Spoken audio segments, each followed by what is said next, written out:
آخری زمانہ شاید ہماری سوچ سے زیادہ قریب پہنچ گیا ہے۔ اس کی ایک تازہ مثال اسرائیل کا ایک 15 سالہ لڑکا نیتن ہے، جو کہ 28 ستمبر 2015 کو 15 منٹس کے لیے طبی طور پر مردہ قرار دیا گیا۔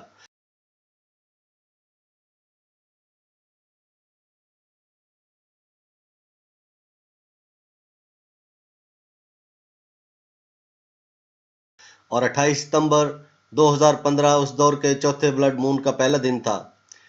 یہ دور یا ٹیٹریڈ 15 اپریل 2014 سے 28 ستمبر 2015 تک محیط تھا۔ 4 بلڈ مونز کا یہ دور یا ٹیٹریڈ اہل یہود کی تاریخ یا مستقبل کے لیے بہت اہم سمجھا جاتا ہے، اور اب 31 جنوری 2018 کو سپر بلڈ مون بھی آ رہا ہے، جو کہ بہت اہم ہے۔ نیتن نے اپنے اس 15 منٹ کی کلینکل ڈیتھ کے دوران رویا کی طرز کے تجربے سے گزرتے ہوئے دیکھا کہ وہ آسمان اور ستاروں کے درمیان ایک ٹنل سے ہوتا ہوا ایک بہت روشن اور بڑے کمرے میں پہنچا، جہاں بہت سے لوگوں کی موجودگی میں عدالت کی طرز پر اس کی پوری زندگی کا حساب لیا گیا، اور اس کی ساری زندگی ایک مووی کی طرح وہاں پر چلی، جہاں اس کا ہر اچھا کام بھی ظاہر ہوا اور ہر برا کام بھی، چاہے اس نے چھپ کر ہی کیا تھا۔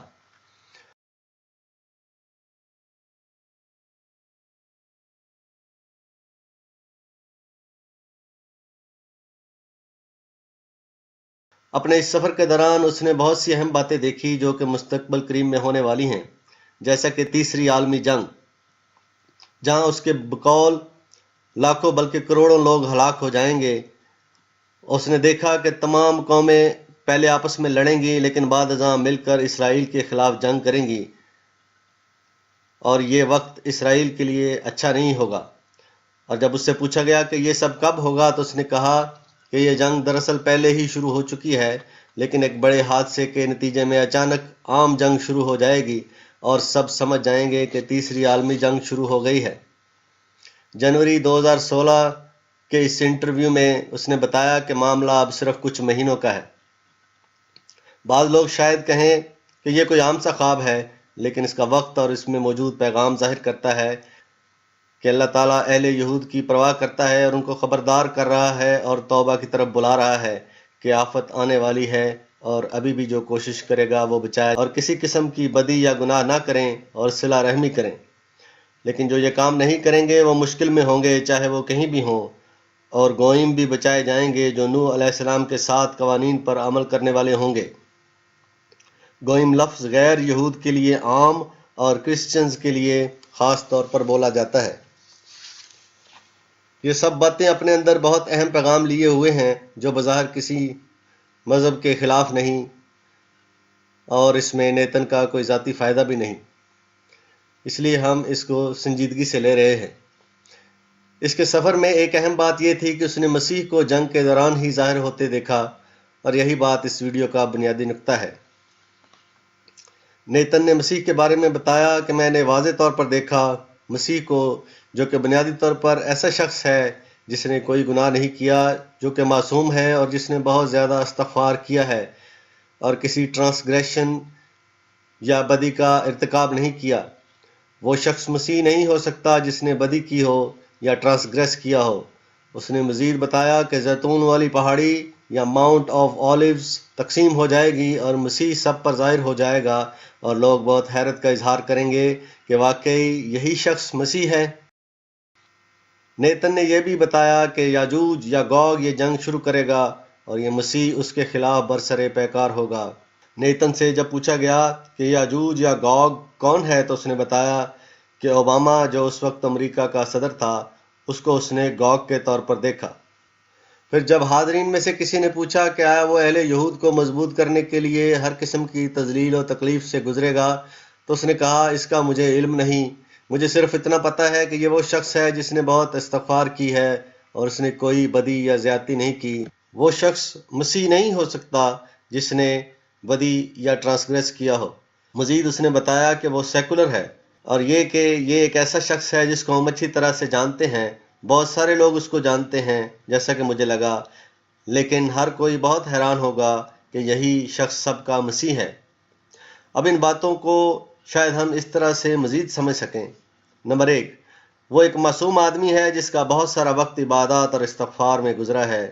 نمبر 2، وہ یا اس کا جانشین پہلے ہی یہاں دنیا میں موجود ہے اور بہت سارے لوگوں کو علم بھی ہے، لیکن وہ اس کی حقیقت کو سچ نہیں سمجھتے، اور جنگ کے دوران جب باقی نشان پورے ہو جائیں گے تو لوگ اس کی سچائی کو ماننا شروع کر دیں گے اور پھر اپنی ضد اور نادانی پر شرمسار بھی ہوں گے اور حیران بھی۔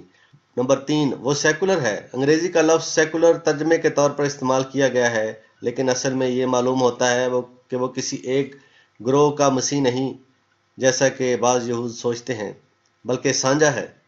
وہ سب کے لیے مسیح ہے اور سب ہی لوگ اس کو پہچان لیں گے، کیونکہ ہر مذہب میں ایک مسیح کی طرح کے مسئلے کے آخری زمانے کے قریب ظاہر ہونے کی پیشن گوئیاں موجود ہیں۔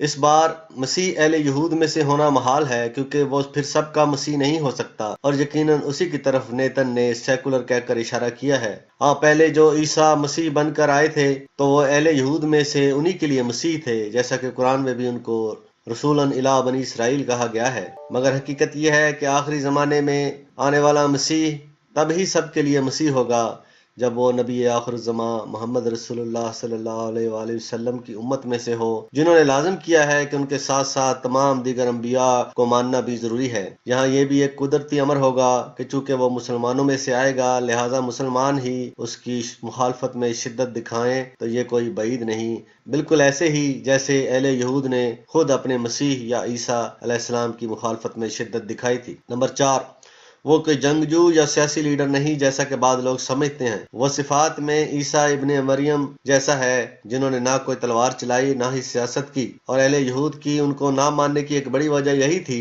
کہ عیسیٰ علیہ السلام نے ان کو دنیاوی اور سیاسی طور پر لیڈ نہیں کیا جیسا کہ اکثر ان کے توقع کرتے تھے، بلکہ دنیاوی کی بجائے ان کو خدائی بادشاہت کی طرف بلایا۔ اور اب بھی یوں لگتا ہے کہ اکثر لوگ یہی توقع کرتے ہیں کہ آخری زمانے میں آنے والا مسیح ان کو خدائی بادشاہت سے پہلے دنیاوی بادشاہت دلائے گا۔ ابو داؤد صفحہ نمبر 593 کی ایک حدیث بھی یہ بات مزید واضح کرتی ہے کہ اللہ تعالیٰ عیسیٰ علیہ السلام اور ان کے ساتھیوں کی دعاؤں کو قبول کرتے ہوئے یاجوج اور ماجوج کو ہلاک کرے گا۔ نمبر 5، یہاں یہ بھی واضح ہوتا ہے کہ یہ آخری زمانے میں آنے والا مسیح وہی پرانا مسیح نہیں جیسا کہ بعض کرسچنز نیتن کی اس گفتگو سے سمجھ رہے ہیں۔ وہ عیسیٰ علیہ السلام کی طرح کا مسیح تو ہے، لیکن عیسیٰ علیہ السلام خود نہیں۔ اس کی بنیاد یہ ہے کہ نیتن کے مطابق یہ مسیح پہلے سے یہاں موجود ہے اور بہت سے لوگ اس کو جانتے بھی ہیں لیکن مانتے نہیں، جبکہ ہم نہیں دیکھتے کہ فی زمانہ کوئی دعوے دار ہو کہ وہ سچ مچ وہی عیسیٰ ابن مریم ہے اسی جسم کے ساتھ۔ اور سوال ہوگا کہ اگر وہی عیسیٰ علیہ السلام یہاں ہیں تو لوگ کیسے ان کی شناخت کریں اور ان کی بات کو مانیں، اور کیوں پہلے کی طرح انکار نہ کریں؟ یقیناً یہ ایسا ہی ہوگا جیسا کہ کوئی دوبارہ دنیا میں آیا ہے اور اس کو اپنی سچائی نئے سرے سے ثابت کرنی ہے۔ یہ بھی اہم ہے کہ بہت سے لوگ اسے جانتے ہیں، یعنی بہت سے یا اکثر لوگ ابھی اسے نہیں بھی جانتے، جبکہ دنیا میں شاید ہی کوئی آدمی ہو جو فی زمانہ عیسیٰ علیہ السلام سے متعارف نہ ہو۔ اگر بہت سے لوگ اسے جانتے ہیں تو شاید گوگل کو بھی پتہ ہو، تو گوگل سے پوچھنے کی کوشش کی جا سکتی ہے، ورنہ اللہ تعالیٰ تو سب کچھ جانتا ہی ہے۔ کوئی شک ہو تو اس سے تو پوچھ ہی سکتے ہیں۔ پہلے پتہ چل جائے تو ثواب بھی زیادہ ہوگا اور جنگ کی تباہ کاریوں سے بھی بچ سکیں گے۔ واللہ عالم بالصواب۔ السلام علیکم ورحمۃ اللہ۔